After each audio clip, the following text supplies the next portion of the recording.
வல்ல பெரும் காரியங்களை செய்ய வல்லமையுள்ள கர்த்தருக்கு துதியும் கனமும் உண்டாகட்டும். இந்த நாள் ஜெபிக்க வேண்டிய வேத வசனம் மீகா 2 அதிகாரம் 7 யாக்கோபு வம்சம் என்று பெயர் பெற்றவர்களே, கர்த்தரின் ஆவி குறுகி இருக்கிறதோ, அவருடைய கிரியைகள் இவைகள் தானோ? செம்மையாய் நடக்கிறவனுக்கு என் வார்த்தைகள் நன்மை செய்யாதோ? துதிப்பதற்கு யோவான் 3 அதிகாரம் 21 சத்தியத்தின்படி செய்கிறவனோ தன் கிரியைகள் தேவனுக்குள்ளாய் செய்யப்படுகிறதென்று வெளியாகும்படிக்கு ஒளியினிடத்தில் வருகிறான். தேவ பிள்ளைகள் என்ற பெரும் பாக்கியத்தை பெற்ற நாம் ஒவ்வொருவரும் கர்த்தர் மேல் வைத்திருக்கிற விசுவாசத்திலும் அவருடைய வல்லமையையும் பராக்கிரமத்தையும் குறித்து நாம் வைத்திருக்கிற நம்பிக்கையும் இருந்து துவண்டு போகவோ கூடாது.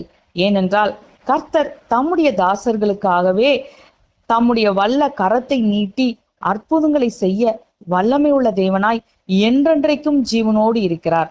மேலும் அவருடைய வார்த்தைக்கு செவி கொடுத்து அந்த வார்த்தைகளின்படி நடக்கிற செம்மையானவர்களுக்கு நிச்சயமாகவே கர்த்தர் நன்மையை வழங்குவார்.